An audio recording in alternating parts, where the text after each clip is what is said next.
सिंधु घाटी सभ्यता के निर्माता कौन थे, सिंधु घाटी सभ्यता का काल निर्धारण क्या था, सिंधु घाटी सभ्यता क्या भौगोलिक विस्तार क्या था, भौगोलिक अवस्थिति क्या थी, इन सभी टॉपिकों पर हमने पिछली क्लासेज में पढ़ा दिया है। आप हमारे चैनल की प्लेलिस्ट में जाकर एंशिएंट भारत के नाम से यानी प्राचीन भारत के नाम से प्लेलिस्ट बनी हुई है और उस प्लेलिस्ट में इन सभी टॉपिकों पर पहले ही वीडियो डली हुई हैं। इसके बाद में आज की इस क्लास में हम बात कर रहे हैं, आज की इस क्लास में हम शुरू कर रहे हैं सिंधु घाटी सभ्यता के प्रमुख नगरों के बारे में। जैसा कि पिछली क्लासेज में मैंने बता दिया था कि सिंधु घाटी सभ्यता की लगभग अब तक 1500 शहरों की खोज की जा चुकी है और उन 1500 शहरों में से लगभग कितने नगरों को 7 शहरों को नगर माना है, 7 स्थानों को क्या माना है, नगर माना है, 7 बस्तियों को नगर माना है। मैं आपको समझा देता हूं यहाँ पे कि सिंधु घाटी सभ्यता की पिछली क्लासेज में इस टॉपिक पर हमने खूब अच्छे से चर्चा कर ली है कि सिंधु घाटी सभ्यता की जब भौगोलिक विस्तार पढ़ा रहे थे तो उस भौगोलिक विस्तार में हमने अच्छे से बता दिया था कि अब तक सिंधु घाटी सभ्यता की लगभग 1500 बस्तियों की खोज हो चुकी है। देखिए कितनी बस्तियों की खोज हो चुकी है, सिंधु घाटी सभ्यता की 1500 बस्तियों की खोज हो चुकी है। 1500 बस्ती सिंधु घाटी सभ्यता की अब तक खोजी जा चुकी हैं और इन 1500 बस्तियों में दोस्तों 7 बस्तियों को क्या माना है दोस्तों, 7 बस्तियों को क्या माना, नगर माना है, नगर माना है। बात समझना दोस्तों कि सिंधु घाटी सभ्यता के लगभग अब तक 1500 नगरों की बस्तियों की खोज हो चुकी है और उन 1500 बस्तियों में 7 बस्तियों को क्या माना है, नगर माना है, नगर की श्रेणी में रखा है। वैसे तो सभी बस्ती हैं, जितनी भी बस्तियां हैं उन सभी बस्तियों को क्या माना है, नगर माना है, शहरी सभ्यता कहा गया है इस सभ्यता को। लेकिन अगर बात करें मुख्यतः सबसे अच्छे जो नगरों की श्रेणी में, सबसे बड़े नगरों की श्रेणी में रखा है तो कितने नगरों को, कितनी बस्तियों को रखा है, 7 को। तो याद रखें दोस्तों, अगर आपसे क्वेश्चन यहाँ से पुटअप हो कि सिंधु घाटी सभ्यता के प्रमुख नगर कौन कौन से थे, तो प्रमुख नगर 7 को माना गया है और उन 7 के नाम मैं आपको यहाँ पे बता देता हूँ कौन कौन से हैं। नंबर 1 पे है दोस्तों हड़प्पा, नंबर 2 पे है मोहनजोदड़ो,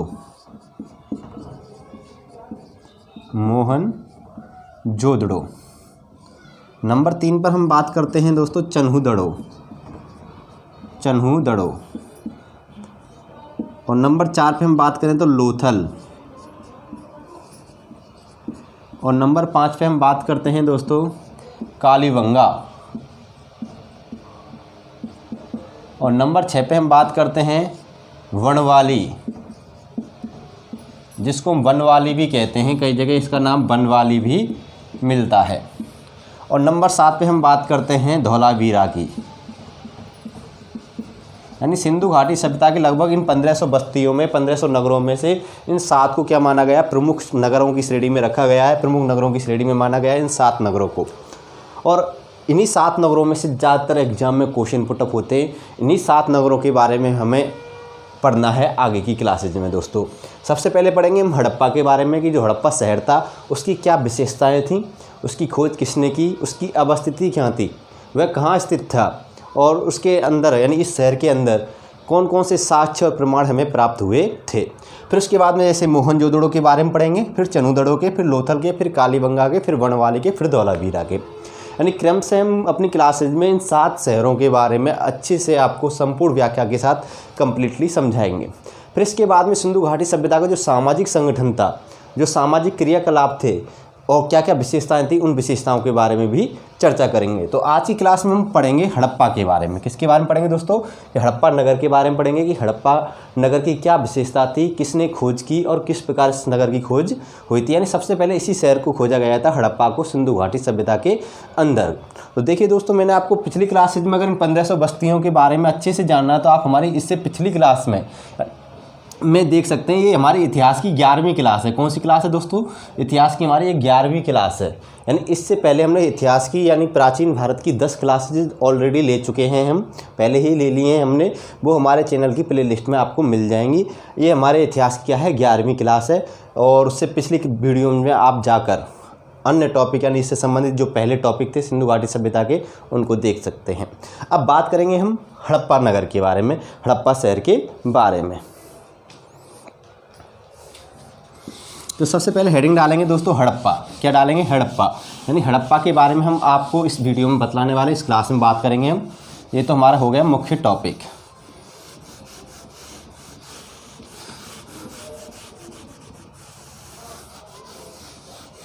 हेडिंग डालें दोस्तों हड़प्पा, यानी सिंधु घाटी सभ्यता का जो सबसे पहला नगर था वो था हड़प्पा।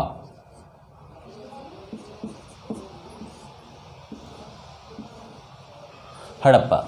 अब बात करेंगे सबसे पहले इसकी खोज के बारे में। किसके बारे में बात करेंगे? खोज के बारे में या जानकारी के बाद में। तो सबसे पहले पॉइंट यहाँ पे आप लिखते चलें दोस्तों, जानकारी। किसकी जानकारी किसने दी थी? तो आपको मैं बता दूं, इसकी जानकारी दी थी चार्ल्स मेसन ने।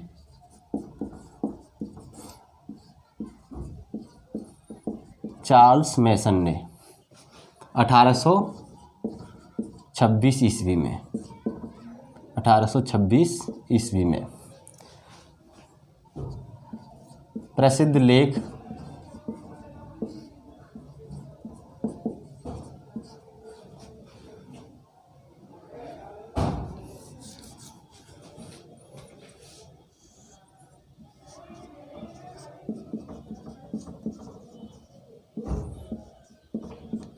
प्रसिद्ध लेख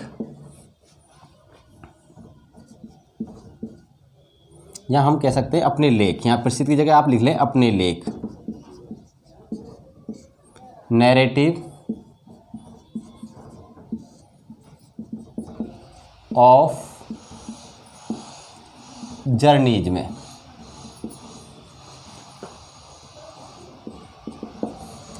देखिए दोस्तों, सबसे पहला पॉइंट हमने आपको बताया कि सिंधु घाटी सभ्यता का जो प्रमुख शहर था, पहला शहर था हड़प्पा।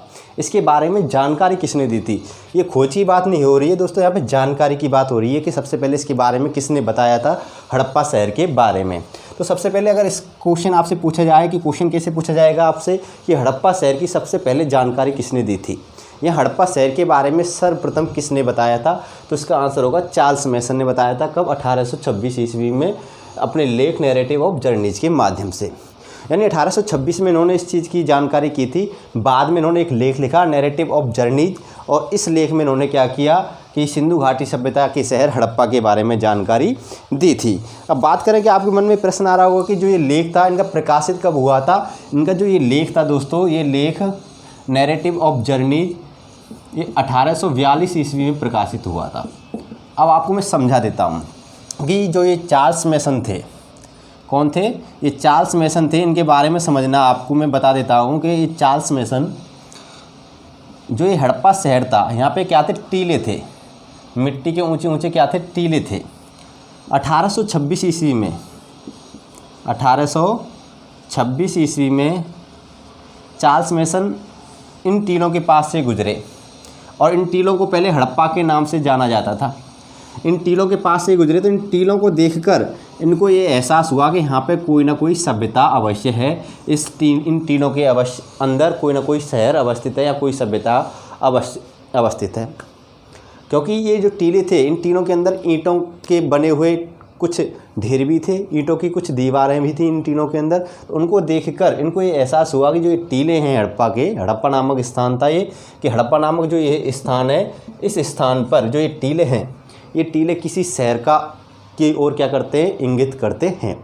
इस बात की जानकारी इन्होंने अपने इस लेख नैरेटिव ऑफ जर्नीज में दी कि जो हड़प्पा नामक स्थान है, वहाँ पे जो टीले हैं, उन टीलों को देखकर ऐसा लगता है कि वो कोई प्राचीन समय में यहाँ पे कोई शहर अवस्थित था। फिर आगे चल के क्या होता है दोस्तों कि 1826 में इन्होंने इस बात की जानकारी दी, और 1842 ईस्वी में नैरेटिव ऑफ जर्नीज इनका एक लेख प्रकाशित हुआ। उस लेख में इस चीज़ के बारे में लिखित जानकारी प्राप्त हुई थी। तो ये तो हो गई जानकारी देने वाली बात कि सबसे पहले इन्होंने जानकारी दी थी चार्ल्स मेसन ने। ठीक है दोस्तों, सर्वप्रथम किसने जानकारी दी? चार्ल्स मेसन ने। ये पॉइंट क्लियर हो गया होगा आपका यहाँ तक। फिर क्या होता है दोस्तों कि 1856 ईस्वी में, 1856 ईस्वी में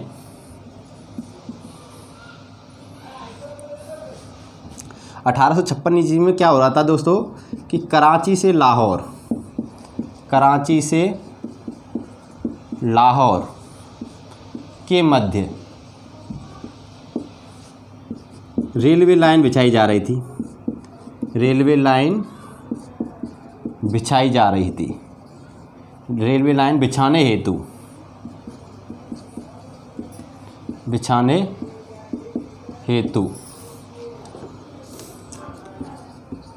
इन टीलों की खुदाई से प्राप्त ईंटों को रोड़ों के रूप में काम लिया गया, रोड़ों के रूप में काम लिया गया। और ये खुदाई कौन कर रहे थे? जेम्स बर्टन और विलियम बर्टन, ये दोनों भाई थे। जेम्स बर्टन और विलियम बर्टन दोनों कौन थे? भाई थे। यानी 1826 वाला जो एक काल था चार्ल्स मेसन का, सबसे पहले इन्होंने बताया कि नैरेटिव ऑफ जर्नलिज्म में कि जो ये टीले हैं, इन टीलों में कोई ना कोई शहर सभ्यता होने का अनुमान इन्होंने अपने इस लेख में दिया था जब ये घूमने गए थे 1826 ईस्वी में। कौन? Charles mason. ये चार्ल्स मेसन, ठीक है। अब उसके बाद में क्या होता है कि ये बात है कि यही समाप्त होती है। फिर 1856 ईस्वी में जेम्स बर्टन और विलियम बर्टन दो भाई थे और इनको क्या काम सौंपा गया कि कराची से लाहौर तक रेल लाइन बिछाने का काम सौंपा गया इनको। कि कराची, ये पाकिस्तान के दोनों शहर हैं इस समय वर्तमान पाकिस्तान में, कराची और लाहौर, इनके मध्य में रेलवे लाइन बिछाई जा रही थी अंग्रेज़ों के समय। कब? 1856 ईस्वी में।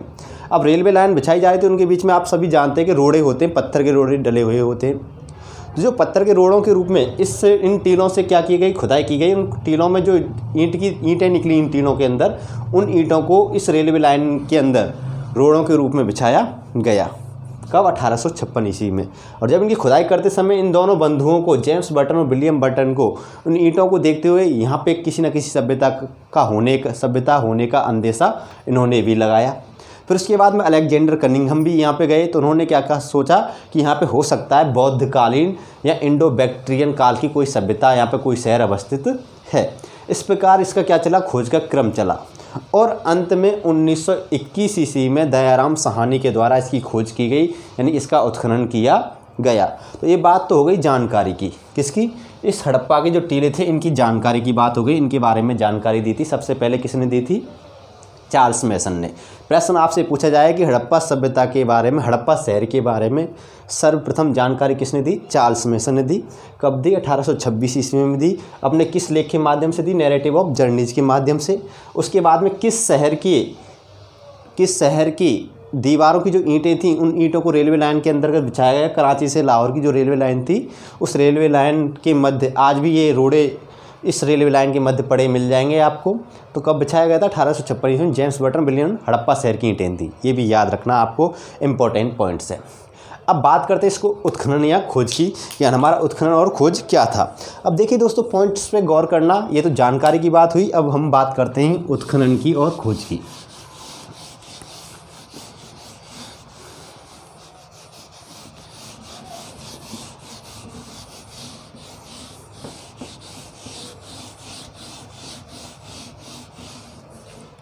अब देखिए, बात करते हैं कि हड़प्पा जो शहर था, इसका उत्खनन या हम कह सकते हैं खोज किसने की थी? दयाराम साहनी ने। दयाराम साहनी ने 1921 ईस्वी में, 1921 ईस्वी में लास्ट में टीलों की क्या की गई? खुदाई की गई। और खुदाई के बाद में यहाँ पे बहुत बड़ा शहर निकला, जिस शहर को नाम दिया था किसने? सर जॉन मार्शल ने हड़प्पा नाम दिया था, क्योंकि इसको पहले हड़प्पा के टीले बोलते थे। इसी वजह से सर जॉन मार्शल ने इस शहर का क्या नाम दिया? हड़प्पा नाम दिया। अब ये जो दयाराम साहनी ने इसकी उत्खनन खोज की थी, किसके निर्देशन में?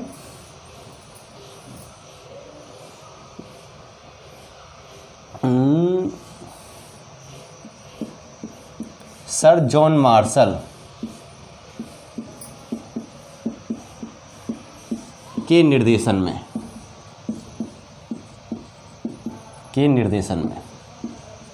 ठीक है दोस्तों, कि दयाराम साहनी ने हड़प्पा सभ्यता का उत्खनन या खोज की थी 1921 में। किसके निर्देशन में की थी? सर जॉन मार्शल के निर्देशन में की थी। और ये सर जॉन मार्शल कौन थे? ASI के निदेशक थे। आर्कियोलॉजिकल सर्वे ऑफ इंडिया, भारतीय पुरातत्व एवं सर्वेक्षण विभाग को इंग्लिश में आर्कियोलॉजिकल सर्वे ऑफ इंडिया कहा जाता है। और उसके कौन थे? तत्कालीन निदेशक थे। तत्कालीन उस समय क्या थे? भारतीय पुरातत्व एवं सर्वेक्षण विभाग के उस समय के क्या थे? निदेशक थे। कौन? Sir John Marshall. इनके निर्देशन में दयाराम साहनी ने हड़प्पा सभ्यता की क्या की थी, खोज की थी या उत्खनन किया था। और सर जॉन मार्शल ने, यानी इन्होंने ही इस सभ्यता को, यानी इस शहर को, इसका नामकरण, इसका नाम, शहर का नाम, जो ये खुदाई में जो शहर निकला था, इस शहर का नाम क्या दिया, हड़प्पा दिया, हड़प्पा दिया। अब देखिए दोस्तों, यहाँ से प्रश्न कैसे बनते हैं। प्रश्न कई तरीके से पूछ सकता है एग्जामिनर कि हड़प्पा सभ्यता का उत्खनन या खोज किसने की थी, दयाराम साहनी ने की थी। हड़प्पा सभ्यता की खोज या उत्खनन कब हुई थी, 1921 में। किसके निर्देशन में, अब क्वेश्चन ये भी पूछ सकता है किसके निर्देशन में हड़प्पा सभ्यता की खुदाई की गई थी, तो सर जॉन मार्शल के निर्देशन में।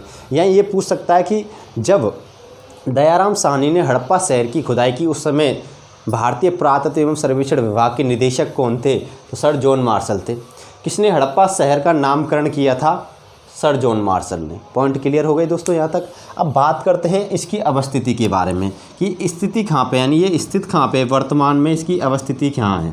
तो याद रखें दोस्तों, सबसे इम्पोर्टेंट पॉइंट ये है कि ये रावी नदी के तट पर था, रावी नदी के तट पर, ठीक है दोस्तों। और किस ज़िले में, मांटगोमरी ज़िले में, मांटगोमरी ज़िले में अवस्थित है, ज़िले में, ठीक है। और ये कहाँ पे स्थित है, मांटगोमरी जो ज़िला है दोस्तों, अगर बात करें यहाँ पे मैं लिख देता हूँ ज़िले को कि रावी नदी के तट पर और मांटगोमरी ज़िला।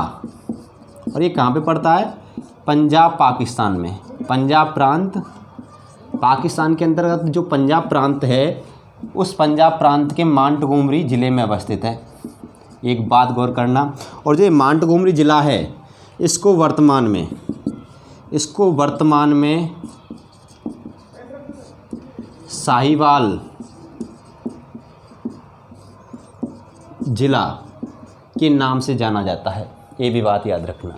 अब इसमें इंपॉर्टेंट पॉइंट्स क्या है मैं आपको समझा देता हूँ कि अगर आपसे क्वेश्चन पूछे कि जो ये हड़प्पा शहर है किस नदी के तट पर स्थित था, रावी नदी के तट पर। अब बहुत सारे स्टूडेंट इस क्वेश्चन को बहुत ज़्यादा गलत करते हैं। क्वेश्चन एग्जामिनर पूछता है कि हड़प्पा शहर किस नदी के तट पर स्थित था। अब इसका नाम सिंधु सभ्यता होने की वजह से ज़्यादातर स्टूडेंट क्या कर देता है, सिंधु नदी करके आ जाता है, जबकि हड़प्पा शहर सिंधु नदी के किनारे अवस्थित नहीं था, वो रावी नदी के किनारे अवस्थित था। बहुत इंपॉर्टेंट पॉइंट है, इसे मोस्ट लगा लेना, इंपॉर्टेंट लगा लेना, बहुत ज़्यादा पेपर पूछा जाता है कि हड़प्पा शहर किस नदी के तट पर था, रावी नदी के पे। और स्थान कौन सा था, वो मांटगोमरी ज़िला जो पंजाब प्रांत के पाकिस्तान पड़ता है। और इस मांटगोमरी ज़िले को वर्तमान में साहिवाल ज़िले के नाम से जाना जाता है। ये हो गई इसकी अवस्थिति। Point clear. अब बात करते हैं इसकी विशेषताओं के बारे में कि हड़प्पा सभ्यता की विशेषताएं क्या हैं। आप इसका स्क्रीनशॉट ले सकते हैं या फिर आप डायरेक्टली अपने एक फेयर बना लें, एक नोटबुक बना लें और उसमें इसको डायरेक्टली नोट कर सकते हैं। अब बात करते हैं, हम इसकी विशेषताओं की तरफ चलते हैं।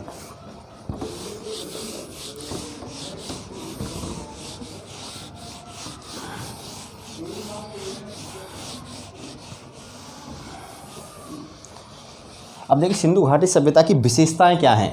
विशेषताओं में देखिए दोस्तों, विशेषताएं नंबर 1 विशेषता हम बात करें तो ये क्या है, सिंधु सभ्यता का क्या है ये दोस्तों, सिंधु सभ्यता का सबसे प्राचीन नगर है, सबसे प्राचीन नगर, पहली बात। दूसरी बात की बात करें दोस्तों हम, ये क्या है, सिंधु सभ्यता का सर्वप्रथम उत्खनित शहर, सर्वप्रथम खोजा गया शहर, खोजा गया शहर, यानी हड़प्पा शहर की सबसे पहले हड़प्पा शहर को ही खोजा गया था। इसकी सबसे पहले क्या हुई थी, खुदाई हुई थी, ये भी पूछ सकता है। तीसरी विशेषता की बात करें कि इसका जो क्षेत्रफल है, इसका क्षेत्रफल कितना था हड़प्पा शहर का, 150 हेक्टेयर, 150 हेक्टेयर। ठीक है दोस्तों, ये हो गए इसकी क्षेत्रफल के बारे में। ये 2 इम्पोर्टेंट पॉइंट्स हैं। आकर आपसे एग्जामिनर क्वेश्चन पूछे कि सिंधु सभ्यता का सबसे प्राचीन शहर कौन सा था, हड़प्पा था। सिंधु सभ्यता के सबसे पहले किस शहर को खोजा गया था सिंधु सभ्यता के अंतर्गत, हड़प्पा को ही खोजा गया था। हड़प्पा का क्षेत्रफल कितना था? 150 हेक्टेयर हड़प्पा का क्या था? क्षेत्रफल था। अब एक और विशेषता सुनिए दोस्तों यहाँ पे कि जितने भी सिंधु घाटी सभ्यता के शहर खोजे गए वो नगरीय क्रम यानी नगरीय विन्यास के आधार पर बनाए गए थे। यानी जो नगर होता था, बात करें इनके नगर की हड़प्पा के की, जैसे मान चलो एक नगर है, ये नगर का क्या है, एक नक्शा है, तो नगर 2 हिस्सों में बटा हुआ होता था। कितने हिस्सों में बटा हुआ होता था? 2 हिस्सों में बटा हुआ होता था। एक हिस्से को बोलते थे इसको निम्न शहर, इस हिस्से को क्या बोलते थे? निम्न शहर बोलते थे। और एक हिस्से को बोलते थे उच्च शहर, उच्च शहर। इसको एक और नाम दिया जाता था दुर्ग टीला। क्या नाम दिया जाता था? दुर्ग टीला। और इसको नाम दिया जाता था श्रमिक टीला, श्रमिक टीला भी कह सकते हैं, निचला शहर भी कह सकते हैं। ठीक है दोस्तों, मेन चीज़ जो उच्च शहर होता था इसकी बात याद रखनी है। दुर्ग टीला नाम देते थे इसको कि यहाँ पे क्या होता था? उच्च वर्ग के लोग रहते थे। और यहाँ पे क्या रहते थे? श्रमिक वर्ग के लोग रहते थे निम्न शहर में। कौन रहते थे? श्रमिक वर्ग के लोग रहते थे इस शहर में। और जो ये शहर होता था उच्च शहर, इसकी क्या हो रही होती थी? बाउंड्री हो रही होती थी। क्या हो रही होती थी? बाउंड्री, यानी किलेबंदी हो रही होती थी इस शहर की। यहाँ पे एक दीवार होती थी, इसको बाउंड्री बोलते थे। यहाँ से एक मेन गेट होता था इसके अंदर जाने का, इस शहर के अंतर्गत जाने का एक दरवाज़ा होता था यहाँ पे। ठीक है दोस्तों, एक दरवाज़ा होता था। यानी ये उच्च शहर है। और उच्च शहर की क्या हो रही होती थी? बाउंड्री। इस प्रकार का जो तरीका था, यानी नगर का विन्यास था सिंधु घाटी सभ्यता के शहरों का। अब बात यहाँ पे समझना कि जो निम्न शहर होता था, उच्च शहर, यानी उच्च शहर में उच्च वर्ग के लोग रहते थे, निम्न शहर में श्रमिक वर्ग के लोग रहते थे। पॉइंट्स क्लियर हो गए होंगे। तो बात करें हम इसकी, किसकी बात कर रहे हैं हम? सिंधु घाटी सभ्यता के हड़प्पा शहर की। यानी सिंधु घाटी सभ्यता के जितने भी शहर हैं वो इसी क्रम से बने हुए हैं कि 2 हिस्सों में नगर क्या होता था? बटा हुआ होता था। एक हिस्से को उच्च शहर कहते थे और एक को क्या कहते थे? निम्न शहर कहते थे। और जो उच्च शहर होता था वहाँ पर दुर्ग स्थित होता था, यानी उच्च वर्ग के लोग रहते थे, उसको दुर्ग टीला के नाम से जाना जाता था, जिसकी चारों ओर क्या हो रही होती थी? बाउंड्री हो रही होती। सभी नगर इसी तरीके से बने गए। केवल 3-4 नगर ऐसे हैं, जैसे कालीबंगा शहर, अपना लोथल, चन्हूदड़ो और आपका धौलावीरा। इन 4 शहरों को छोड़कर बाकी के जितने भी 1500 नगर हैं वो सभी इसी तरीके से क्या गए, बने गए हैं। उन 4 शहरों के बारे में भी बताऊंगा कि उनमें किस तरीके से, किस डिजाइन के आधार पर नगरों को बसाया गया था। किसमें? कालीबंगा, चन्हूदड़ो, लोथल और धौलावीरा। उनमें अलग डिजाइन से नगरों को बसाया गया था, उसके बारे में बात करेंगे। बाकी की डिजाइन नगरों की यही होती थी। अब बात करते हैं हम किसकी? हड़प्पा शहर के नगर की बात। देखिए हड़प्पा शहर के नगर की बात करें तो देखिए क्या थी विशेषता। ये तो यहाँ तक आपने पॉइंट नोट कर लिए होंगे, मैं आप इरेज कर देता हूँ। अब बात करते हैं हम हड़प्पा शहर के नगर की। देखिए मान चलो सपोज दैट मैं आपको यहाँ पे एक चित्र बना देता हूँ। फॉर एग्जाम्पल्स आपको क्या करना, मानना है। क्या करना है? मानना है कि मान चलो ये क्या बह रही है? एक नदी बह रही है आपकी। ये कौन सी नदी है? रावी नदी। ये क्या है? रावी नदी। ठीक है। और इस रावी नदी के किनारे एक शहर अवस्थित है। ये इस शहर का नाम है हड़प्पा। ठीक है। और ये 2 भागों में विभक्त कर दिया हमने। ये कौन सा शहर हो गया? अपना निम्न शहर। और ये कौन सा शहर हो गया? अपना उच्च शहर। ठीक है। और उच्च शहर की क्या हो रही होती थी? बाउंड्री। मैंने अभी बताया कि इसकी चारों ओर क्या हो रही होती थी? घेराबंदी हो रही होती है। एक दीवार की के द्वारा इस शहर को क्या हुआ होता था? घेरा हुआ होता था। उच्च शहर की किलेबंदी हो रही होती थी। ठीक है। अब देखो दोस्तों कि इस दुर्ग टीले को, इसको हमने क्या नाम दिया? दुर्ग टीला नाम दिया। इस दुर्ग टीले को नाम दिया था, इस दुर्ग टीले का, हड़प्पा शहर का जो दुर्ग टीला था, इसका नाम था माउंट एबी। क्या नाम था? माउंट एबी। और इस शहर के जो, इसका नाम था एफ, माउंट एफ। क्या नाम था? एफ टीला। एफ टीला नाम दिया और इसको माउंट एबी टीला नाम दिया। और जो नामकरण किया इन दोनों टीलों का, यानी उच्च शहर को माउंट एबी नाम दिया गया और निम्न शहर को माउंट एफ टीला नाम दिया गया। और ये जो नामकरण हैं कौन कौन से? एक ये नामकरण और एक ये नामकरण। ये दोनों नामकरण किए गए थे सर मार्टिमर व्हीलर के द्वारा। व्हीलर के द्वारा। ठीक है दोस्तों। अब बात करते हैं कि ये तो हो गए यहाँ पे उच्च वर्ग के लोग रहते थे। अब जो निम्न शहर था दोस्तों, इसकी जो ऊंचाई थी इस टीले की, निम्न टीले की यानी एफ टीले की जो ऊंचाई थी वो कितनी थी? 6 मीटर। 6 मीटर इस टीले की ऊंचाई थी। और इस एफ टीले पे क्या मिले दोस्तों? 6 अन्नागार। 6 अन्नागार मिले। अन्नागार बोलते ग्रेनरी हाउस को, जहाँ पे अन्न रखा जाता था। यहाँ पे मिले 18 चबूतरे। 18 चबूतरे जो ईंटों के बने हुए थे। और यहाँ पे क्या मिले थे दोस्तों? 15 मकान। खुदाई में क्या मिले? इस निम्न टीले, इस टीले पर, यानी जो हमारा निम्न टीला है, श्रमिक टीला भी बोल सकते हैं इसको, श्रमिक टीले पर, ठीक है। और जो 15 मकान थे किनके थे? श्रमिकों के थे, ठीक है दोस्तों। अब देखो दोस्तों, निम्न टीले में श्रमिक वर्ग के लोग रहते थे, तो यहाँ पे क्या था? 6 अन्नागार थे, यानी 6 ऐसे स्थान थे अन्नागार जिनको ग्रेनरी हाउस, जहाँ पे अन्न रखा जाता था, अन्न का भंडारण किया जाता था। 18 चबूतरे क्या थे दोस्तों? ये इन 18 चबूतरों पे इन अन्न को क्या किया जाता? पीसा जाता था। और पीसने वाले जो लोग होते थे उनके 15 मकान भी मिले, जिनको हम श्रमिकों के मकान के नाम से जाना जाता है। इस प्रकार यहाँ पे निम्न शहर में क्या क्या मिला? 6 अन्नागार मिले, 18 चबूतरे मिले और 15 मकान मिले श्रमिकों के। अब इस शहर के दक्षिण में, यानी ये तो हो गए इस शहर के दक्षिण में, यानी यहाँ पे इस जगह पे क्या मिला? एक कब्रिस्तान मिला। क्या मिला? कब्रिस्तान मिला, ठीक है। और उस कब्रिस्तान को क्या नाम दिया गया? R37 नाम दिया गया। R37 नाम दिया गया था। तो याद रखें R37, सिमेट्री R37, CR37 कब्रिस्तान मिला था। कहाँ पे? दक्षिण में। और ये दिशा कौन सी है? दक्षिण दिशा है। तो याद रखें यहाँ पे दक्षिण में। ये भी पूछ सकता है एग्जामिनर कि सिंधु घाटी सभ्यता के किस शहर में R37 नामक कब्रिस्तान की खोज की गई थी? तो आपको ये बता देना है, हड़प्पा में। और ये सिंधु घाटी सभ्यता के इस हड़प्पा शहर की किस दिशा में था? दक्षिण में स्थित था। कहाँ पे स्थित था? दक्षिण दिशा में स्थित था। पॉइंट्स क्लियर हो गए होंगे। अब इसके अलावा देखो दोस्तों, इस कब्रिस्तान के अलावा 1934 में एक कब्र मिली, एक कब्र और मिली।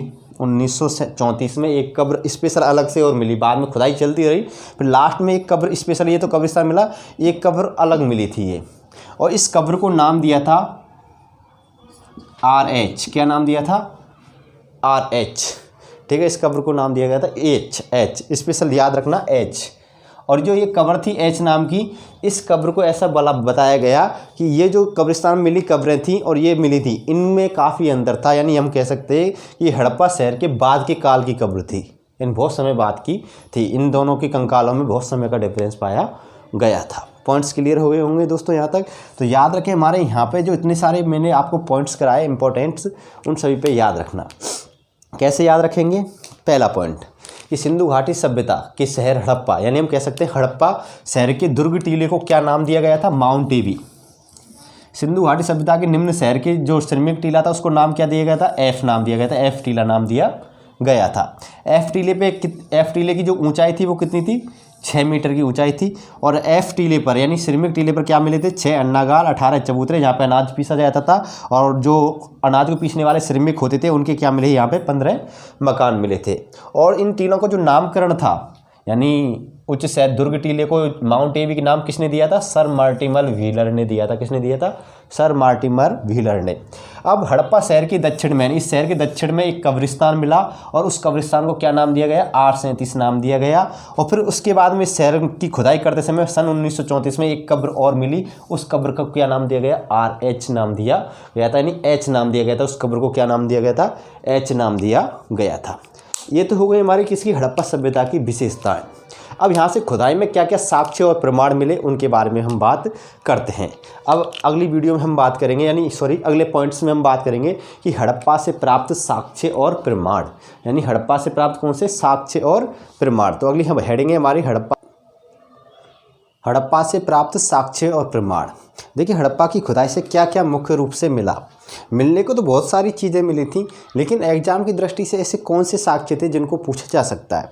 देखिए हड़प्पा की सभ्यता की खुदाई से एक पीतल की इक्का गाड़ी मिली थी। क्या मिली थी? पीतल की इक्का गाड़ी। इक्का गाड़ी का मतलब है जिसमें एक ही क्या हो? बैल हो और एक ही पीछे क्या हो? पहिया हो। इक्का गाड़ी छोटी सी मिली थी बहुत ही, ठीक है। एक गरुड़ के अंकन वाली मुद्रा, एक मुद्रा मिली थी जिसको मोहर कह सकते हैं, और उसमें किसका चित्र छपा हुआ था? गरुड़ का, जो उसने पंजे में एक सांप को दबा रखा था। ऐसे गरुड़ के अंकन वाली मुद्रा मिली थी।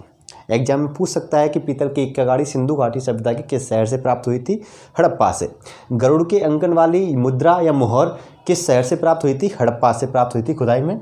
और देखिए इस शहर से एक चीज़ और स्पेशली मिली थी कि एक ऐसी मोहर मिली, ऐसी मुद्रा मिली, उस मुद्रा में क्या था कि एक हाथ में शस्त्र लिए और दूसरे हाथ में एक व्यक्ति के बाल पकड़े हुए अंकन वाली मोहर, यानी उस मोहर में, उस मुद्रा में चित्र छपा हुआ था कि एक व्यक्ति ने एक व्यक्ति का क्या पकड़ रखा है? एक हाथ से बाल और यूँ शस्त्र पकड़ रखा है, तलवार पकड़ रखी है, और उससे क्या है, उसको काटने वाला ऐसा लग रहा है कि वो उसकी बलि देगा। तो इस चित्र को देखकर यहाँ पे नरबलि के संकेत हुए। नरबलि के क्या मिलते हैं? संकेत मिलते हैं। ऐसा माना जाता है, उस चित्र से अंदाज़ा लगाया गया कि हो सकता है कि हड़प्पा वासी क्या करते थे? नर की बलि भी देते थे। यानी उन्होंने एक हाथ से बाल पकड़ रखा है, एक हाथ से शस्त्र पकड़ रखा है, और इस प्रकार का जो चित्र छपा हुआ था उस मोहर में, उस मोहर को देखकर ऐसा लगा कि यहाँ पे क्या होते थे? नरबलि होती थी। तो ये क्वेश्चन पूछा गया है कि सिंधु घाटी सभ्यता के किस शहर से, कि सिंधु घाटी सभ्यता के किस शहर से नरबलि के संकेत प्राप्त होते हैं? तो नरबलि के संकेत किससे प्राप्त होते हैं? हड़प्पा से। किस मोहर से? ये जो मोहर मिली इस वजह से। ठीक है, ये इंपॉर्टेंट पॉइंट्स है। अब देखिए सबसे इंपॉर्टेंट पॉइंट्स ये भी है, यहाँ पे स्त्री के गर्भ से निकलते हुए पौधे वाली एक मूर्ति मिली है, और एक मोहर में भी चित्र है, यानी एक मुद्रा में भी ऐसा चित्र है, उसमें एक स्त्री का उस सिर के बल खड़ी हुई है, यानी उल्टी खड़ी हुई है, और उसके गर्भ से एक पौधा निकल रहा है। ऐसे अंकन वाली, ऐसे चित्र वाली एक मुद्रा भी मिली, मोहर भी मिली, और एक मूर्ति भी मिली कि उसके गर्भ से क्या निकल रहा है? पौधा निकल रहा है। ठीक है। अब क्या दोस्तों, इस मूर्ति को क्या माना गया? धरती देवी की मूर्ति माना गया। जो इतिहासकार थे उन्होंने ये माना कि हड़प्पा वासी जो लोग थे वो क्या करते थे? धरती देवी की पूजा करते थे। किसकी पूजा करते थे? धरती देवी की पूजा करते थे। ठीक है, जिसको वो मातृ देवी बोलते थे। क्या बोलते थे? मातृ देवी। ठीक है, तो जो ये मूर्ति है जिसके गर्भ से क्या निकल रहा है? पौधा निकल रहा है, इसको उन्होंने क्या कहा? धरती देवी की मूर्ति माना, और इसी को इन्होंने मातृ देवी भी कहा कि हड़प्पावासी मातृ देवी की पूजा करते थे, यानी धरती देवी की पूजा करते थे। जो मातृ देवी थी वो यही मूर्ति थी। ठीक है दोस्तों। अब देखो दोस्तों, हड़प्पावासी उर्वरता की देवी के रूप में धरती देवी की पूजा करते थे, और यही है उर्वरता की देवी। यानी उर्वरता आप सभी जानते ही होंगे, उर्वरता किसे बोलते हैं? कि जो अन्न प्रदान करे, उर्वर भूमि को उर्वर रखे, उपजाऊ रखे। तो उस देवी के रूप में, यानी उस धरती देवी की, उर्वरता की देवी के रूप में इस मूर्ति की क्या करते थे? पूजा करते थे, जिसको धरती देवी की मूर्ति माना गया, जिसे मातृ देवी या मातृ देवी की मूर्ति कहा गया, याद रखना। अब हड़प्पा से प्राप्त जो धरती देवी की मूर्ति, यानी जो ये मूर्ति प्राप्त हुई है, इस मूर्ति की समानता मिस्र की, कहाँ की? मिस्र की। बहुत इंपॉर्टेंट है, मिस्र की भी एक देवी है, नील नदी की देवी। ये रही नील नदी की देवी। इस नील नदी की देवी है, और इस देवी का नाम है आइसिस। क्या नाम है? आइसिस। इससे समानता की गई है, इससे समानता की गई है। तो याद रखना कि हड़प्पा से प्राप्त धरती देवी की मूर्ति की समानता मिस्र की किस देवी से की गई है? आइसिस से की गई है। और ये आइसिस जो देवी है किस नदी की किसकी देवी है? नील नदी की देवी है। इस मूर्ति की, ये जो मूर्ति बनी हुई है और जो यहाँ से प्राप्त हुई है ये मूर्ति, ये दोनों क्या है? एक ही रूपरेखा में बनी हुई हैं। दोनों की डिजाइन एक ही है, चेहरे के नाक, नक्श सब कुछ एक ही है। तो ऐसा माना जाता है कि ये दोनों ही देवियाँ क्या हैं? एक ही देवी हैं। तो याद रखना, यहाँ से पूछ सकता है एग्जामिनर कि स्त्री के गर्भ से निकलते हुए पौधे वाली मूर्ति किस सिंधु शहर से मिली थी? हड़प्पा से। सिंधु सभ्यता के लोग किसकी पूजा करते थे? धरती देवी की। मातृ देवी के रूप में किसकी पूजा करते थे? धरती देवी की। और उर्वरता की देवी के रूप में भी किसकी पूजा करते थे? धरती देवी की। और सिंधु घाटी सभ्यता से प्राप्त धरती देवी की जो मूर्ति है उसकी समानता मिस्र की किस देवी से की गई? आइसिस से की गई। किससे की गई? आइसिस से की गई, जो नील नदी की देवी मानी जाती थी। ठीक है दोस्तों, ये पॉइंट्स क्लियर हो गए। वेरी मोस्ट क्वेश्चन है ये, याद रखना। आइसिस देवी याद रख लेना कि मिस्र की देवी है आइसिस, उस देवी की समानता सिंधु घाटी सभ्यता की धरती देवी से की गई है। अब देखो दोस्तों, इसके अलावा यहाँ पे क्या क्या मिला? इसके अलावा सर्वाधिक मोहर मिली। सर्वाधिक मोहरें भी यहीं से मिली। कितनी मिली थी? 851। इसके अलावा क्या मिले थे? यहाँ से तरबूज के बीज भी मिले थे। यहाँ से क्या मिले? तरबूज के बीज भी मिले। सुरमा लगाने की सलाई भी यहाँ से मिली थी। बहुत सारी ऐसी चीज़ें मिली, लेकिन मुख्य रूप से आपको याद रखना है दोस्तों क्या? गरुड़ के अंकन वाली मुद्रा, पीतल की इक्का गाड़ी, शस्त्र में लिए एक मोहर, जो नरबलि की संकेत देती है, और स्त्री के गर्भ से निकलते हुए पौधे वाली मूर्ति जो धरती देवी की ओर संकेत करती है, और जिसे उर्वरता की देवी भी कहते हैं, और इसी की पूजा सिंधु घाटी सभ्यता के लोग करते थे। और सिंधु घाटी सभ्यता से प्राप्त जो धरती देवी थी उस मूर्ति की समानता मिस्र की किस देवी से की गई है? आइसिस से की गई है। ये भी इम्पोर्टेंट है। इस प्रकार दोस्तों आज की जो हमारी क्लास थी हड़प्पा सभ्यता की वो यही हम समाप्त करते हैं। कल की क्लास में हम बात करेंगे सिंधु घाटी सभ्यता के दूसरे शहर मोहनजोदड़ो के बारे में। तो फ्रेंड्स आज की क्लास में बस इतना ही, फिर मिलते हैं आपसे नेक्स्ट अगली वीडियो में। तब तक के लिए अलविदा।